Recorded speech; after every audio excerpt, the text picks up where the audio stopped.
educated people, and everybody was real excited. When Prabhupada came in, I remember him sitting on the Vyasasana talking, but I can't really remember what he was saying. I don't really remember really connecting with him.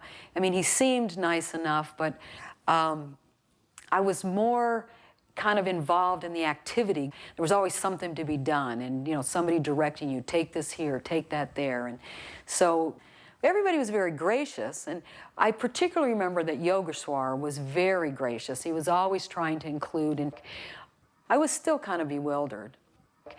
And Yogeshwar was really excited about Prabhupada speaking to this cardinal, and he was playing it for us. And I was interested, and so he starts the tape, and Prabhupada's speaking with Cardinal Danielou, and we're listening, and there's translation, and you're getting the gist of it, and it seems like two elderly gentlemen that seem to be equally dignified, exchanging ideas about spiritual life. And it's kind of vague, but I got the gist of that, and it flows. And all of a sudden, out of the blue, Prabhupada says, "What about the animals?" And even today, I mean, without a doubt, even today, I get like chills when I think of that, because I went, what? And Prabhupada says, what about the animals? And he goes into a whole thing about the animals, and the cardinal says the same thing that the bishop had said to me years before. Well, the animals don't have a soul, and he makes all these justifications. You need the meat to eat, and people, it's more important to feed people. And Prabhupada answers one question after another, and the cardinal persists. It seems to be almost I won't say a battle, but Prabhupada's he won't let him off the hook. And he brings up the analogy of, if a man has two children and one child has diminished capacity, does he love the one that's not so intelligent less than the one that's qualified? And of course the animals have a soul, and of course the animals, and I mean, it never fails to move me. All of a sudden I felt this real clear understanding, almost like a voice. Yes. This man is my servant. Yes, this man will answer your questions.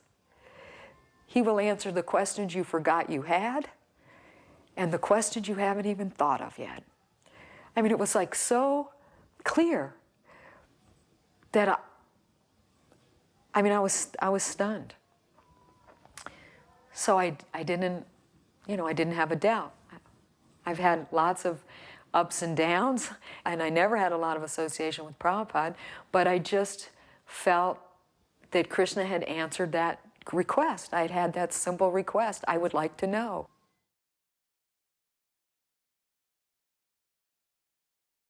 In the previous year, Srila Prabhupada had come. We had organized a big festival for him, and he had wanted us to install deities.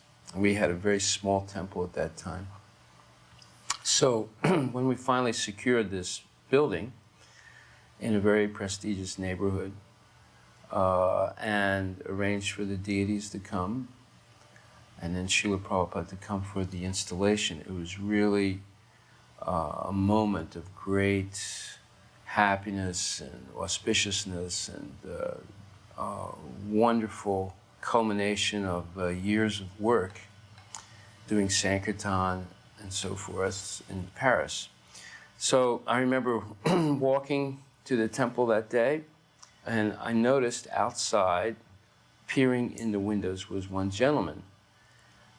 This was a gentleman that had been following our movement for years. When we were in a small apartment, he would come and ask us questions, and he was a Christian. And he would always try and discourage us by telling us, your movement has no hope. The French people won't accept it at all. So very clearly, he was peering in the window, trying to see what was happening. There was a large crowd mulling around outside and inside. And I said, "Oh, you're here." And he was surprised when I said that. And, I caught him looking in the window. And he said, "Oh, how are you?" I said, "Well, I'm fine. What are you doing here?" He said, I just came to see what you're doing. I said, well, what do you think now? And now, you know, Prabhupada is present, large numbers of devotees in a temple in the prestigious area of Paris, and he was livid. And I said, well, you see, Krishna has a big plan for the French people, and now you're seeing it unfold. And it's thanks to you also, because you were always encouraging us. And he almost choked when I said that. I said, yes, you were also encouraging, because you kept coming and telling us there's no hope. And every time you said that, that gave us more hope to do something for our spiritual master. So I just left it that. So it was really wonderful walking into the temple and seeing all the fantastic preparations.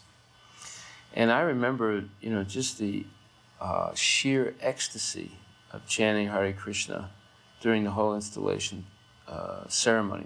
All the devotees were very enthusiastic, inspired, and in a great state of bliss with the presence of Prabhupada and the installation of Srila Paraseshwara. And the deities were so beautiful. It was like electrifying just seeing them. They were just brilliantly shining and glowing. And every one of the devotees was also glowing. I'm just remembering back to 1972 in Amsterdam, and Srila Prabhupada was installing Lord Jagannath, Baladev, and Subhadra. And most devotees know the situation that was occurring at that time. There were a lot of faux pas as far as the fire yagya went. And I was watching Srila Prabhupada install the deities, and I was seeing Prabhupada's concern that the deities be taken care of nicely, that everything be first class for the deities, and unfortunately it wasn't, and Prabhupada became very angry. And I was watching this. There were reporters there were guests, there were devotees. Prabhupada was not even concerned with what they thought. He was concerned that the deities actually be taken care of properly and that everything be first class. And so that incident, along with what happened in Paris, the next year was 1973 when Radha Paraseshwara were installed. I was also there. And everything was first class. The fire yagya was very nicely set up. It was very opulent. Prabhupada was very pleased with that. And just his care and concern for the deities. These two incidents in the beginning of my Krishna consciousness were the foundation for my own deity worship. I mean, I've been engaged in deity worship for over 30 years. And to see Srila Prabhupada personally present, serving the deities, impressed upon me so much how we must always take care of the deities under any circumstance. And I think this is something that I can never forget. When we received the deities from India, we noticed that it needed a little bit of retouching of the painting. And while I was painting Radharani, I noticed that she had a little spot, brown spot on the white marble. So I wanted to cover that little spot. So I painted over the little brown spot on her cheek. And you see here that Prabhupada is rubbing Radharani's cheek. And the reason is what happened is that when he saw her, she was completely white. And then when Bhagavan poured on her the different oils, the oil made the pain go away. So suddenly he saw the little brown spot appearing. And that's why he is rubbing Radharani's cheek in order to see what's going on. So of course later on, after the deities were installed, I went back to repainting that little part on her cheek and it became white again. Then Prabhupada mentioned two things about Radharani. One was that when we dressed them, we didn't have yet very, very wonderful, nice clothes. We had some very simple clothes that we got from India. And the skirts were falling very flat around Krishna's body and Radharani's body. So Prabhupada told us that the skirts had to be very wide, looking very pretty and very wide. So he said, you should put some sticks underneath to have the skirts open very wide around them. And then he said another thing, which was very surprising to us. He said that Radharani has come to France as the most beautiful French girl, because in the whole world, the girls with the most beautiful faces are the French girls. During one of the temple kirtans, I had put down my movie camera and picked up a still camera to take pictures. I took a few pictures and then put that down and joined the kirtan. As I was dancing in kirtan, I turned to Prabhupada. He was motioning for me to come over. So I approached the Vyasa-san, and he said something I couldn't understand because of the loud kirtan. So I put my ear very close to Srila Prabhupada's mouth, and I heard the words, "Never put down your camera." Immediately, I ran over to the camera, picked it up, and started taking pictures.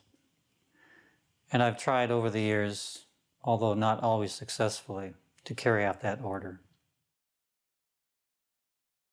During that fire yajna and the bathing of the deities, I was a little bit obsessed with burning frankincense in the yajna. So I kept putting frankincense on cinders, and it caused a lot of smoke. Of course, it was very fragrant smoke and obviously auspicious. But Prabhupada kept looking at me. What am I doing with the fire? I kept continually putting more and more grains of frankincense, so it kept filling the room with fragrant frankincense. And I guess this was my way of sneaking in a yajna of incense as a precursor of my developing the business of spiritual sky. But it certainly led to a very successful business, as well as, of course, the successful installation of the deities. The temple was not very big, hugely crowded. There were people from the area at the windows outside wondering what on earth is going on. And the deities were very, very beautiful. It was a very exciting time. We had not had Krishna deities in Paris before, so this was very meaningful to everyone. While the deities were being dressed, that is to say, after the bathing ceremony, and while the deities were being prepared for the first unveiling, Srila Prabhupada went out for a walk. When we came back from that walk, the curtains opened, and Srila Prabhupada stood looking at the deities for a long, long time. Kirtan was going on. Then he turned and walked down the marble temple room to his Vyasa-san, and we all noticed there were tears streaming down his face. He sat on the Vyasa-san and used the edge of his dhoti to dry his eyes, and started his lecture by saying that the meditation on the Lord begins from the lotus feet. Therefore, I am inquiring, why are there no ankle bells? In our haste to dress the deities in time for Prabhupada's return from his walk, we had neglected to put Krishna's ankle bells on. Prabhupada, of course, noticed. But it was a very touching moment, because God must be real. I mean, look at how much love this person has for him. It was very obvious to everyone there that we have not been led into some kind of cultish practice or something. Here's Prabhupada, there's Krishna. Here's Prabhupada weeping out of love of seeing the Lord of his life. This is real.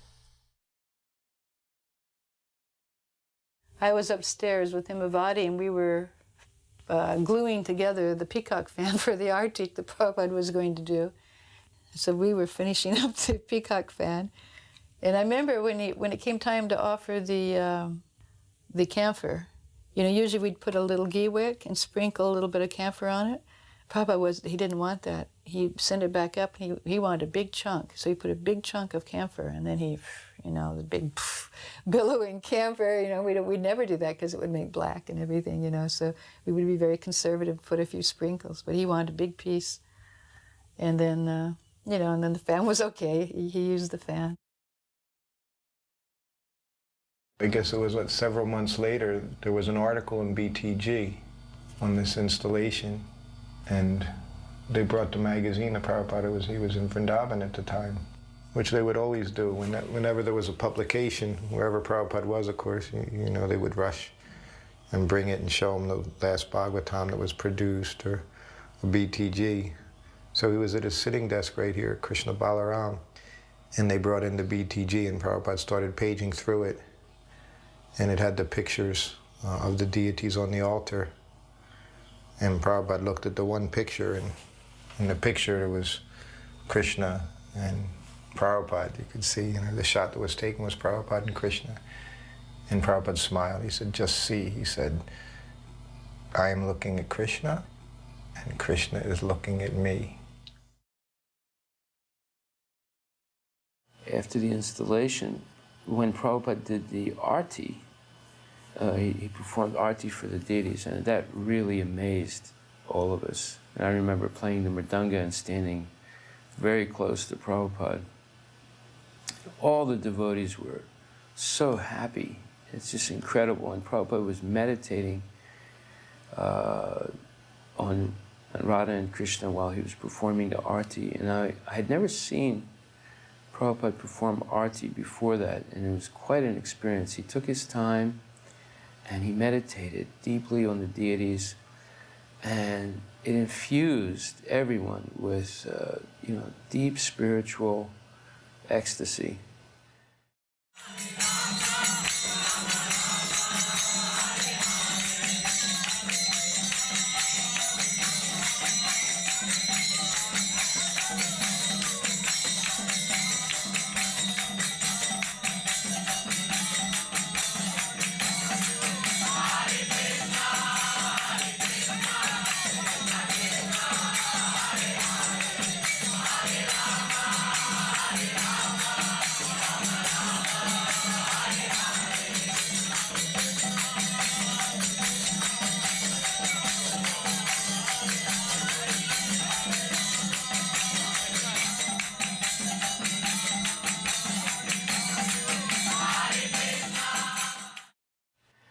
And then as he came to the end of the arti and he blew the conch shell, the devotees were all jumping up and down in ecstasy, and Prabhupada was clapping his hands. And he started slowly, he was just watching and clapping his hands, and then Prabhupada just started jumping up and down, and that just created, you know, waves of ecstatic dancing and joy in all the devotees. It just was an overwhelming experience. And I remember just banging on the mridanga. I had really a feeling that I was no longer part of the material world, that I was with my spiritual master and all the devotees in the spiritual world. I was allowed to come and see Srila Prabhupada for the first time. It was in the evening. Srila Prabhupada's room was dimly lit. I remember sitting near Srila Prabhupada, and he asked me a few questions. He asked me what my father did, and I replied that he'd been in the Foreign Service. He asked me if I would like to be initiated, and I replied yes, but I'd like to know more about it. I felt that I should do something in order to deserve being initiated, but I had no doubt in my mind that I wanted to be, and I wish I had said yes. That first meeting with Srila Prabhupada, it completely changed the course of my life. I knew right then that I'd never met anyone like Srila Prabhupada in this lifetime, and I would never meet anyone like Srila Prabhupada again. There was like this universal feeling that emanated from Srila Prabhupada. It was like he possessed the power of the universe. It was a very, very amazing feeling that you only feel in the presence of Krishna's pure devotee.